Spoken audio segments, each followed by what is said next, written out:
আজকে আমরা কয়েকটা খুবই ইজি শর্টকাট দেখবো। এই শর্টকাট গুলা খুবই ইম্পোর্টেন্ট এবং অনেক টাইম সেভ করবে তোমার। তো আমরা যদি একটা ছবি, যেমন এটা একটা ছবি, এটা যদি আমরা একটু নড়াচড়া করতে চাই, মানে ডানে বামে যেতে চাই, আমাদের এটার প্রয়োজনে ২ টা স্ক্রল বার দেওয়া আছে। একটা হচ্ছে হইলো এই জায়গার মধ্যে, আরেকটা হচ্ছে হইলো এই জায়গার মধ্যে। তো যেমন এটা একটা ছবি, আমি যদি ছবিটা ডান পাশে যেতে চাই, মানে এই এরিয়াতে যেতে চাই, আমরা সিম্পলি এটাকে এই পাশে এমনি করে নিয়ে যেতে পারি। আর যদি আমরা উপর নিচে করতে চাই, আমরা এইটা ধরে উপর নিচে করতে পারবো।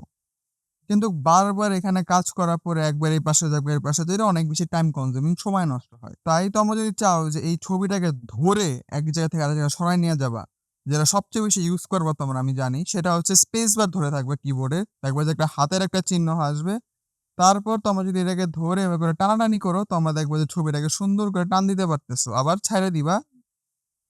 টান দেওয়ার পর ছেড়ে দিলেই এই যে হয়ে যাবে। আবার এপাশে এমনি করে দিলে করতে পারবা এটা। আবার দেখো এই যে ছবিটা আমি খুবই একটা অদ্ভুত একটা জায়গার মধ্যে এসে পজ করছি অথবা থামাইছি অথবা রেখে দিছি। তো আমি চাচ্ছি যে আমাদের ছবিটা একদম ফিট হবে আমাদের ফ্রেমের মধ্যে। সেটা করার জন্য আমরা Ctrl+0 ক্লিক করলেই আমাদের সুন্দর একটা ফিট একটা ফ্রেমের মধ্যে এসে পড়বে। এখন আমরা চাচ্ছি যে আমরা এটার মধ্যে জুম করব। তো জুম করার জন্য আমরা আমাদের মাউসের তো আমরা চাচ্ছি এখন এটাকে আমরা জুম করব। জুম করার জন্য আমরা আমাদের মাউসের স্ক্রল হুইলটাকে কাজ করব বা নরমালি স্ক্রল হুইল দিলে আমরা উপর নিচে যাব। তো জুম করার জন্য আমাদের কিবোর্ডের যে অল্ট বাটনটা আছে সেই অল্ট বাটনটা দিয়ে আমরা যদি উপর দিকে স্ক্রল করি তাহলে জুম হবে।